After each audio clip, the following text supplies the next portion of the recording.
Hello students, welcome to my English class. और आज हम पढ़ेंगे chapter the adventures of Toto. And ये लिखा है रस्किन बॉन्ड ने। तो स्टार्ट करते हैं। Grandfather bought Toto from a tonga driver for the sum of 5 rupees. यहाँ पे जो बेसिकली स्टोरी है वो एक मंकी की है, दैट्स नेम इज टोटो। तो जो टोटो है उसको जो नरेटर हैं, जो हमें स्टोरी सुना रहे हैं, बेसिकली नरेटर वो होते हैं जो स्टोरी सुना रहे होते हैं। तो उनके दादाजी ने टोटो को एक टोंगा ड्राइवर से खरीदा था, और उसके बाद किस तरह की हरकतें, किस तरह के एडवेंचर्स वो करता है, तो वो सब इस चैप्टर में मेंशन है। तो यहाँ से वापस एक बार शुरू करते हैं। Grandfather bought Toto from a tonga driver for the sum of 5 rupees. दादाजी ने टोटो को एक टोंगा ड्राइवर से 5 रुपीज में खरीदा। The tonga driver used to keep the little red monkey tied to a feeding trough. अब जो टोंगा ड्राइवर था वो मंकी को एक फीडिंग ट्रो से टाई करके रखता था, बांध के रखता था। फीडिंग ट्रो होती है जानवरों को जिसमें चारा वगैरह खिलाया जाता है, तो उनका जो बड़ा सा बर्तन होता है that is called feeding trough. And the monkey looked so out of place there that grandfather decided he would add the little fellow to his private zoo. अब वो वहाँ इतना ज़्यादा ऑड आउट लग रहा था मंकी, जब उसने, जो टोंगा ड्राइवर है, उसने उसको फीडिंग ट्रॉ के साथ बांधा हुआ था, तो वो इतना ज़्यादा वहाँ पर ऑकवर्ड, अजीब लग रहा था दादाजी को कि उनसे रहा नहीं गया। और उन्होंने डिसाइड किया कि वो उस लिटिल फेलो को, यहाँ पे जो लिटिल फेलो है वो मंकी की रिगार्डिंग यूज़ किया गया है, वो उसे अपने प्राइवेट जू में ऐड करेंगे। यानी कि अपने, उनका एक पर्सनल जू था जिसमें उन्होंने कुछ पेट एनिमल्स को पाल रखा था, तो वहाँ पर उन्होंने सोचा कि एक मंकी भी मैं ऐड कर लूँगा। टोटो वॉज अ प्रिटी मंकी। अब यहाँ पर बताया गया है कि टोटो कैसा दिखता था, इस पर बहुत बार क्वेश्चन आता है। तो अपीयरेंस कैसी थी टोटो की? Toto was a pretty monkey, प्यारा सा मंकी था Toto. His bright eye sparkle with mischief, his bright eye sparkle with mischief beneath deep set. उसकी जो आंखें थी वो बहुत ज़्यादा चमकीली थी और बहुत ज़्यादा हमेशा चमकती रहती थी उसकी मिशीफ की वजह से। मिशीफ, यू नो वेरी वेल, शैतानियों को बोलते हैं। Beneath deep set of eyebrows, जो आईब्रोज थी वो बहुत गहरी थी उसकी, deep set. And his teeth, और उसके टीथ कैसे थे? विच वर अपरली वाइट। आप लोगों ने देखा भी होगा मंकी के जो टीथ होते हैं बेसिकली वो एकदम वाइटिश होते हैं, तो यहाँ पर पर्ली वाइट, उनको मोती जितना सफ़ेद उनको बताया गया है। Were very often displaced in a smile, और अक्सर वो जब भी स्माइल करता तो उसके जो टीथ थे वो डिस्प्ले हो जाते, यानी कि दिखते। That frightened the life out of elderly Anglo Indian ladies, और वो फ्राइटेन कर देता, यानी डरा देता, अफ्रेड कर देता एल्डरली एंग्लो इंडियन लेडीज को। एंग्लो इंडियन यानी कि जो ब्रिटिशर्स हैं और इंडिया में रह रही हैं, that is called Anglo Indian here. तो उनके लिए यहाँ पर एंग्लो इंडियन, उनकी जो लेडी, वहाँ पर जो लेडीज होती हैं उनको एंग्लो इंडियन लेडीज यहाँ पर बोला गया है। But his hands looked dried up as though they had been pickled in the sun for many years. अब जो उनके हाथ थे, मंकी के जो हाथ थे, आपने देखा भी होगा मंकी के हाथ बेसिकली कैसे होते हैं, बहुत ज़्यादा ड्राई से नज़र आते हैं। सिमिलरली हियर उसके जो हाथ दिखते थे वो ड्राइड अप होते थे, बिल्कुल जैसे कि उनको बहुत सालों तक पिकल्ड किया गया हो सन में, यानी कि धूप में सुखाया गया हो, ड्राइड अप किया गया हो। Yet his fingers were quick and wicked, हालांकि जो उसकी फिंगर्स थी, उंगलियां थी, वो बहुत ज़्यादा तेज थी और विक्ड यानी कि दुष्चालाकियों से भरी हुई। एंड हिज टेल, और जो उसकी टेल थी यानी कि पूंछ थी, while adding to his good looks, हालांकि वो उसके गुड लुक को ऐड करती थी, यानी कि एनिमल को खूबसूरत दिखा रही थी। Grandfather believed a tail would add to animals good look. दादाजी का मानना था कि जो टेल होती है वो किसी भी एनिमल के गुड लुक को एनहेंस करती है, बढ़ा देती है। Also served as a third hand, और वो अपनी जो टेल था, उस टेल थी मंकी की, उसको थर्ड हैंड की तरह यूज करता था। कैसे यूज करता था अभी हम देखते हैं। आई होप ये सब आपको समझ आ गया होगा। See, he could use it to hang from a branch, वो किसी अगर ब्रांच यानी कि पेड़ की शाखा पर से लटकना होता, हैंग करना होता, तो वो अपनी टेल को यूज करता। And it was capable of scooping up and any delicacy that might be out of reach of his hands, और कोई भी चीज़ बड़ी डेलिकेसी के साथ वो पा लेता जो कि उसके हाथ की पहुंच से दूर होती, यानी कि जहां उसका हाथ नहीं पहुंच पाता था, बेसिकली वहां पर उसकी पूंछ जो थी, जो टेल थी, वो केपेबल थी पहुंचने के लिए। Grandmother always first when grandfather brought home some new bird or animal, दादी माँ हमेशा परेशान रहती, फर्स्ट इज यहाँ पे ट्रबल के लिए यूज हुआ है, तो यहाँ दादी माँ हमेशा परेशान रहती जब भी जो दादाजी थे ऑथर के या नरेटर के, वो अपने घर पर कोई भी बर्ड या एनिमल लेकर आते। So it was decided that Toto's presence should be kept a secret from her until she was in a particularly good mood. क्योंकि दादी माँ इरिटेट हो जाती थी, तो ये डिसाइड करा गया कि जो टोटो है उसकी प्रेजेंस को दादी माँ से सीक्रेट रखा जाएगा जब तक कि वो एक अच्छे से मूड में नहीं होती. Grandfather and I put him away in a little closet opening into my bedroom wall. अब दादाजी ने और जो नरेटर है उन्होंने डिसाइड किया, यहाँ पे आई नरेटर के लिए यूज हुआ है, कि वो उसको अपने बेडरूम की दीवार में जो क्लोजेट यानी कि अलमीरा बनी हुई थी उसमें रखेंगे. Where he was tied securely, जहाँ सुरक्षित तरीके से उसको बांध दिया गया. और सो वी थॉट, और तब हमने सोचा, to a peg fasten into the wall. और उसके बाद उन्होंने एक जो खूंटी थी, पेग मतलब खूंटी, दीवार में, उससे उसको बांध दिया. यहाँ पे बेसिकली हुआ क्या, दादाजी ने और नरेटर ने डिसाइड किया कि जो मंकी है उसको अलमीरा में रखते हैं और अलमीरा में एक पैग लगाकर, खूंटी लगाकर उसको दीवार के सहारे बांध देते हैं. A few hours later, कुछ घंटे बाद, when grandfather and I came back to release टोटो, जब दादाजी और मैं यानी कि नरेटर उसको रिलीज करने आए टोटो को वहां से, we found that the walls, which had been covered with some ornamental paper chosen by grandfather, जो दीवार थी जिसको कि दादाजी और ने बहुत ही सुंदर ऑर्नामेंटल पेपर या वॉल पेपर हम कह दें, उनको चूज करके दादाजी ने दीवारों को जिनको कवर किया हुआ था, now stood out as naked brick and plaster. और वो अब नेक्ड हो चुकी थी, यानी कि दीवारों के ऊपर से जो प्लास्टर था वो निकल चुका था. The peg in the wall had been wrenched from its socket and my school blazer which had been hanging there was in shreds. जो खूंटी या पेग लगी हुई थी वॉल में वो व्रेंच्ड हो चुकी थी सॉकेट से, और जो मेरा स्कूल ब्लेजर था यानी कि जो नरेटर का स्कूल ब्लेजर था वो वहां पर उसने अपना हैंग किया हुआ था, क्योंकि वो क्लोजेट या अलमीरा थी, वो अब श्रेड्स यानी कि टुकड़ों में बढ़ चुका था, यानी कि उसको उसने, जो मंकी है टोटो, उसने फाड़ दिया था. आई वॉन्डर्ड, मैं हैरान था, what grand mother would say, कि इस ग्रैंड मदर वुड से, ये ग्रैंड मदर नहीं है बेसिकली ग्रैंडफादर है, कि हैरान था कि दादाजी क्या कहेंगे. But grandfather did not worry, लेकिन दादाजी बिल्कुल भी परेशान नहीं हुए. ही सीम्ड प्लीज्ड, वो खुश थे विद टोटोज परफॉर्मेंस, टोटो की परफॉर्मेंस से.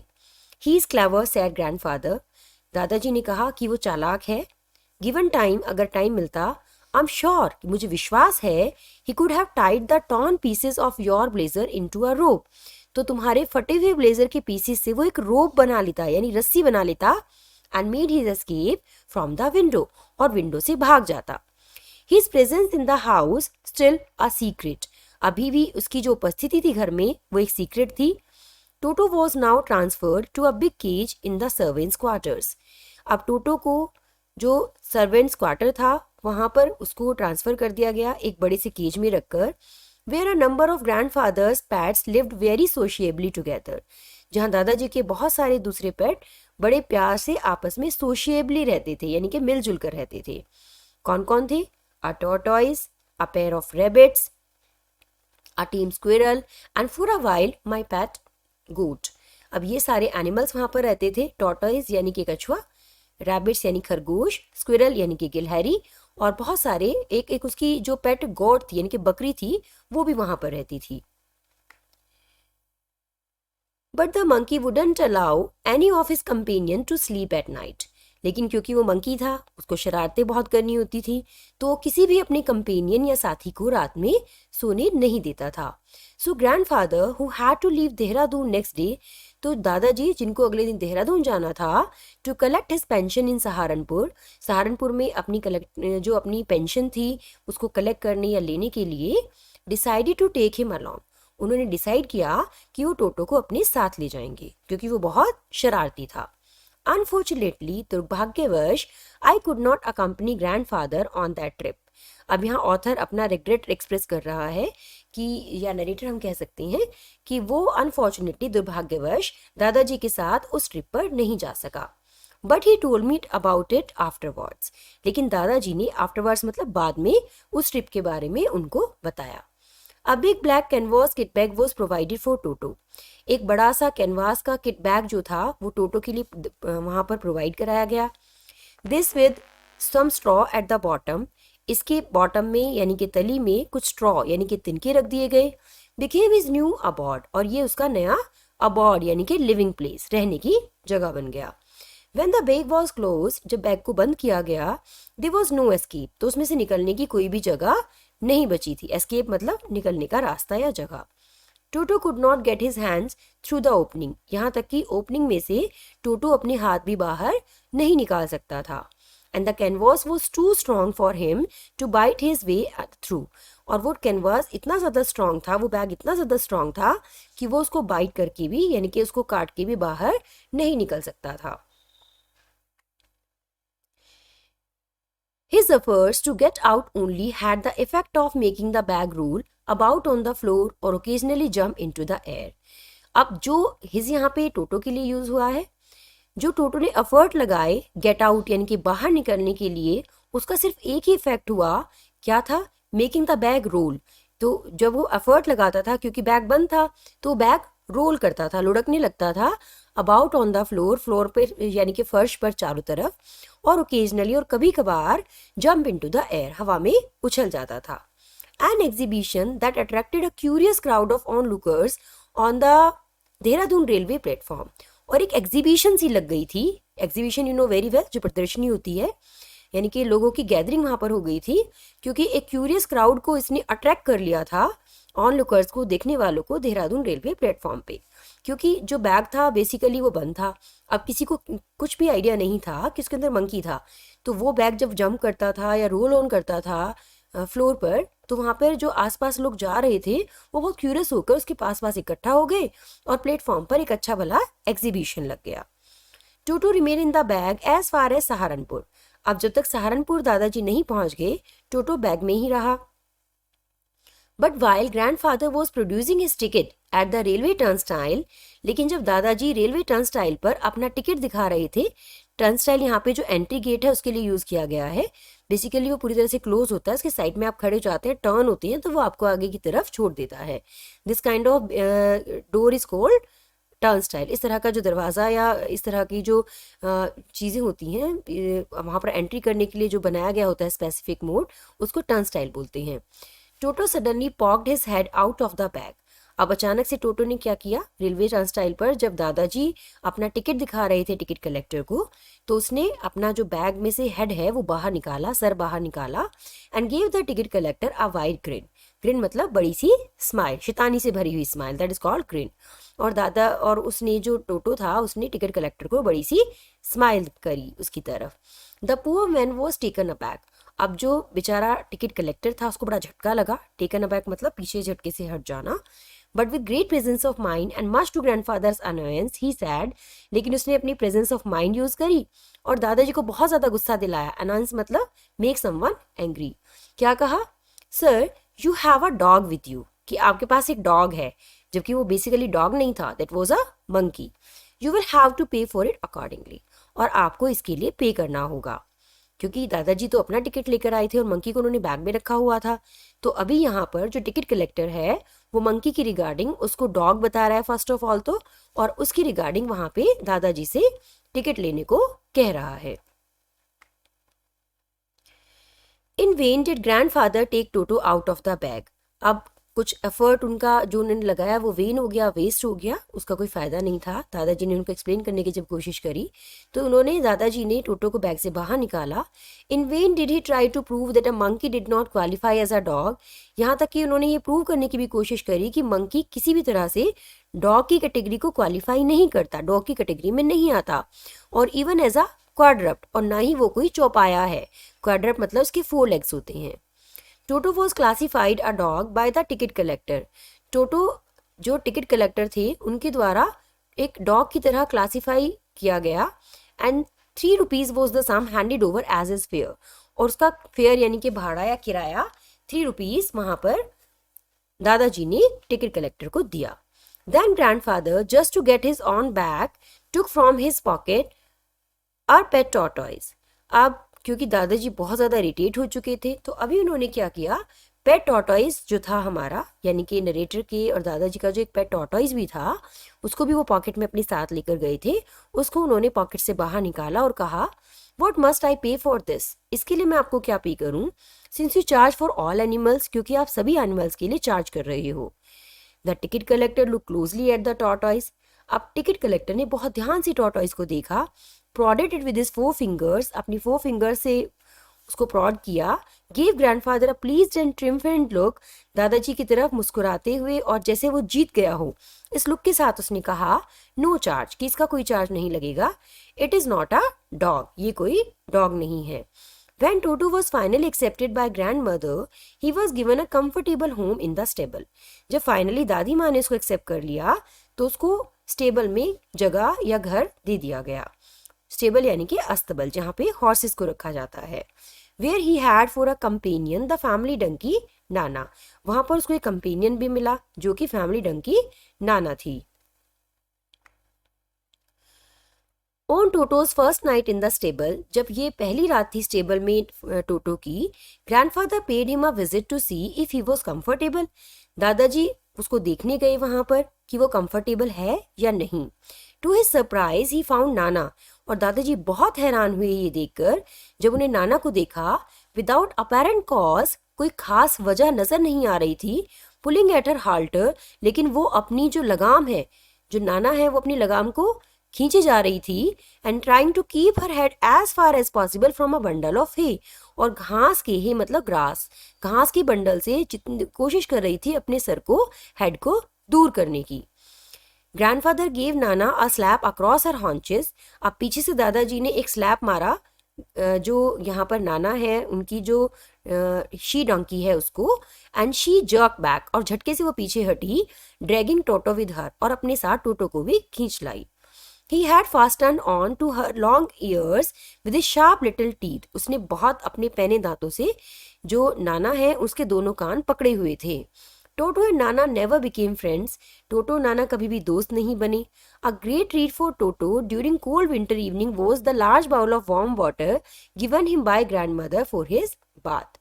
और विंटर्स में उसकी बड़ी सी ट्रीट तब होती थी जब उसको नहाने के लिए दादी माँ गर्म पानी दिया करती थी। ये बहुत पूछा जाता है एग्जाम में, तो उसको अब थोड़ा ध्यान से पढ़िएगा।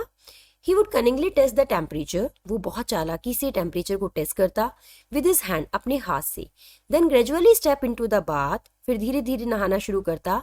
फर्स्ट वन फुट, पहले एक पैर, देन द अदर, फिर दूसरा, as he had seen me doing, जैसा कि वो ऑथर या नरेटर को करते हुए देखता, यानी कि जैसा वो उनको करते हुए दिखता बिल्कुल बिल्कुल वैसा ही वो कॉपी करता।